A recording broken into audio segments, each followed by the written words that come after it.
श्री शिवाय नमस्तुभ्यम। हर हर महादेव। देखिए, आप सभी जानते हैं कि एकादशी का कितना अधिक महत्व है और पूज्य गुरु जी ने अभी अपनी 4-5 दिन पहले शिव महापुराण की कथा में पितृपक्ष में पड़ने वाली इस एकादशी के लिए बहुत ही खास उपाय बताया था।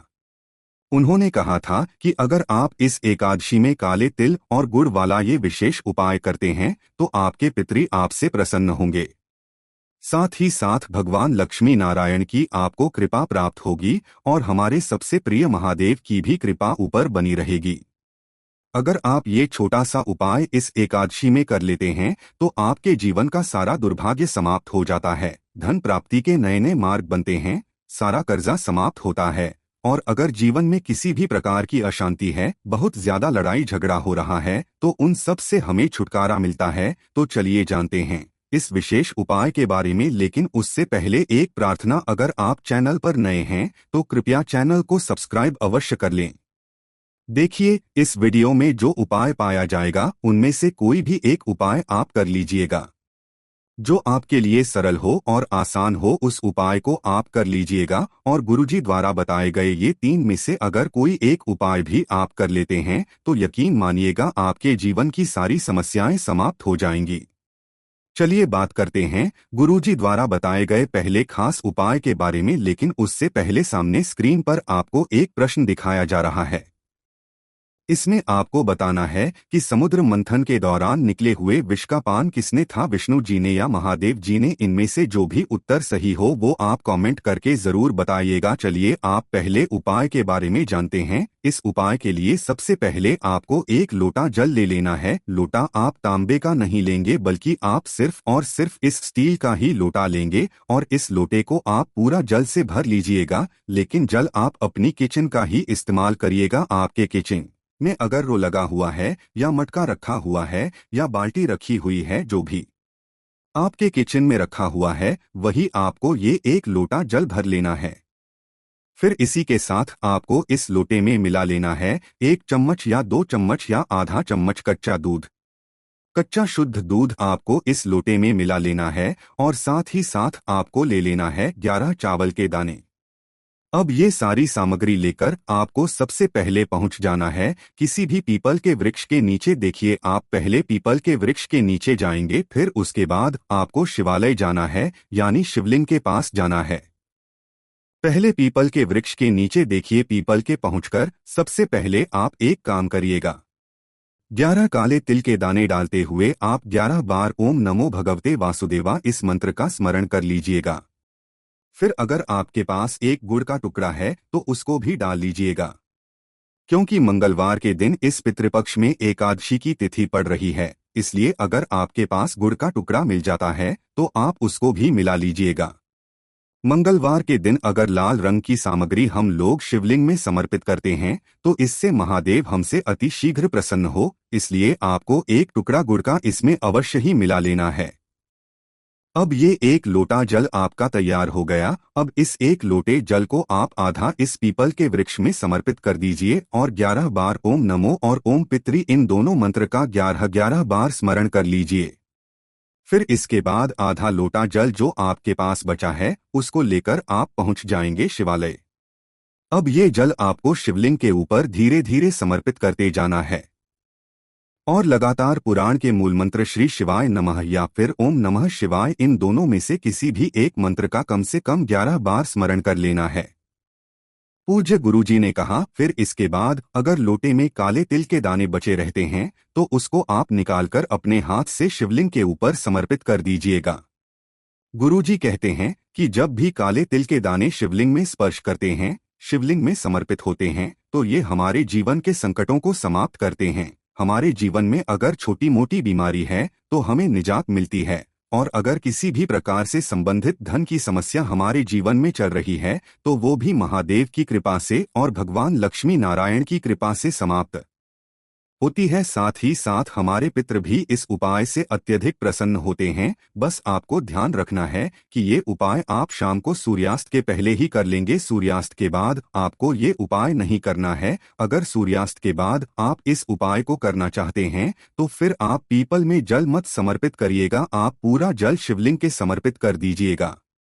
अब इसके बाद बात करते हैं गुरुजी द्वारा बताए गए दूसरे खास उपाय के बारे में। देखिए, ये उपाय धन प्राप्ति के लिए बहुत ही अचूक है। देखिए, इस उपाय के लिए आपको कहीं भी बाहर जाने की जरूरत नहीं है, बल्कि आप अपने घर के मंदिर के सामने ही इस उपाय को कर लेंगे। पूज्य गुरु जी ने अपनी शिव महापुराण की कथा में गाय को एक रोटी इस पितृपक्ष में खिलाने का बहुत ही महत्व बताया था, इसलिए आपको ये उपाय बहुत ही ध्यान से समझना है। देखिए, इस उपाय के लिए आपको सबसे पहले ले लेना है थोड़ी शुद्ध पीसी हुई हल्दी। इस पीसी हुई हल्दी में थोड़ा सा जल मिला लीजिएगा और इस हल्दी से आपको बना लेना है किसी भी थाली में या किसी भी प्लेट में दो स्वास्तिक। दोनों स्वास्तिक आपको अपने घर के मंदिर के सामने बनाने हैं। घर के मंदिर में आपके अगर भगवान विष्णु की कोई फोटो हो, कोई प्रतिमा हो तो उनके सामने बना लेंगे, नहीं तो उनके किसी अवतार की फोटो हो या प्रतिमा हो तो उनके सामने बना लेंगे। जैसे प्रभु श्री राम के सामने भी आप ये उपाय कर सकते हैं या फिर कृष्ण जी के सामने भी ये उपाय कर सकते हैं या फिर लड्डू गोपाल के सामने भी आप ये उपाय कर सकते हैं। अब ये दो स्वास्तिक आपने प्लेट में या थाली में बनाकर उनके सामने रख दिया। फिर इसी के साथ आप एक गुड़ का टुकड़ा भी अपने पास रख लेंगे और साथ ही साथ आपको एक दीपक ले लेना है। दीपक आप मिट्टी का भी ले सकते हैं और आप चाहें तो अपने घर पर शुद्ध आटा मारकर उसका दीपक तैयार कर लें। इन दोनों में से किसी भी एक दीपक का आप इस्तेमाल कर सकते हैं।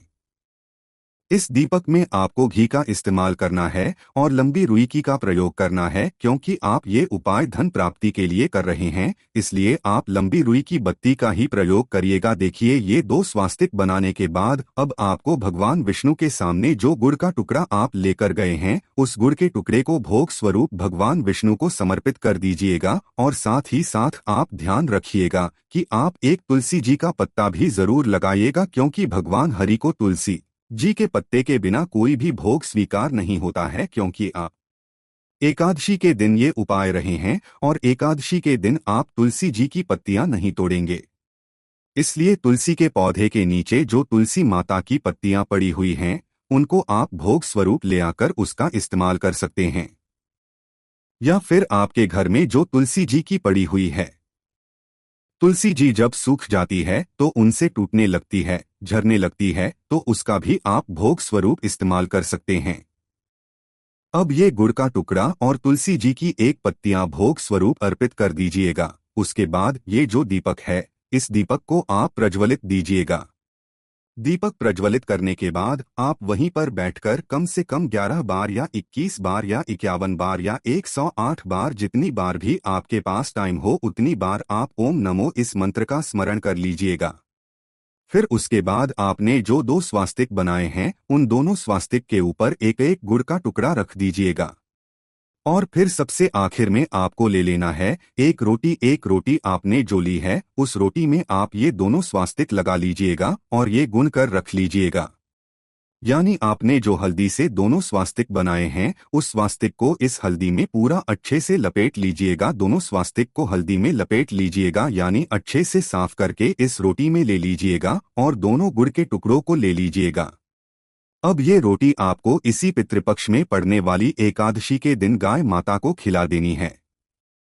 अगर आप लाल रंग की गाय माता को खिलाते हैं तो ये आपके लिए बहुत ही विशेष हो जाता है। अगर लाल रंग की गाय माता नहीं मिल पाती है तो फिर आप किसी भी गाय माता रोटी खिला सकते हैं। पूज्य गुरुजी ने कहा कि इस एकादशी में अगर आप ये छोटा सा कार्य करते हैं तो आपके पितर आपसे अत्यधिक प्रसन्न होते हैं और आपके जीवन में अगर धन प्राप्ति से संबंधित कोई समस्या चल रही है तो वो बहुत ही शीघ्रता से समाप्त हो जाती है। अब इसके बाद बात करते हैं गुरुजी द्वारा बताए गए सबसे आखिरी उपाय के बारे में। ये उपाय भी आपको धन प्राप्ति के लिए ही करना है। देखिए, इस उपाय के लिए भी आपको एक लोटा जल ले लेना है।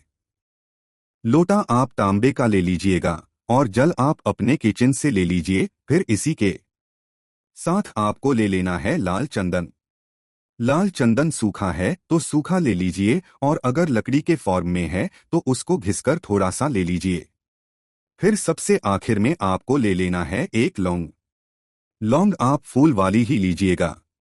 अब ये तीनों सामग्री लेकर आपको पहुंच जाना है शिवालय। पूज्य गुरुजी ने कहा कि शिवालय पहुंचने के बाद सबसे पहले आप एक काम करेंगे, आप जो लाल रंग के चंदन को लेकर आए हैं उसको शिवलिंग में चारों तरफ अच्छे से लगा देंगे, यानी चारों तरफ उस लेपन कर देंगे।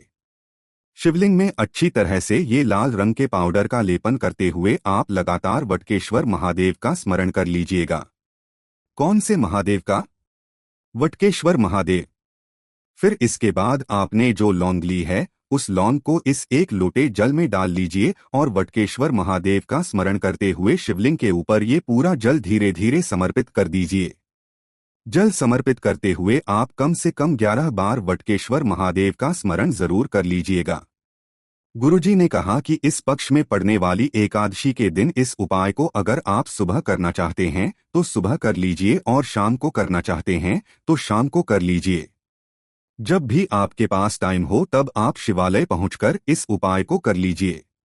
और फिर ये उपाय करने के बाद वही शिवलिंग के सामने बैठकर अगर आपके जीवन में धन प्राप्ति से संबंधित कोई समस्या चल रही है तो उसको दूर करने की वटकेश्वर महादेव से प्रार्थना कर लीजिए। या फिर कर्ज से संबंधित कोई समस्या चल रही है तो उसको समाप्त करने के लिए वटकेश्वर महादेव से प्रार्थना कर लीजिए। और या फिर का विवाह समय से नहीं हो पा रहा है तो उसको पूर्ण करने के लिए वटकेश्वर महादेव से प्रार्थना कर लीजिए। गुरु जी ने कहा कि इस पितृपक्ष में पड़ने वाली मंगलवार की एकादशी में हम ये विशेष उपाय करते हैं तो महादेव हमसे बहुत ही प्रसन्न होते हैं और हमारी सारी समस्याओं से दूर करके हमें धन की प्राप्ति करवाते हैं।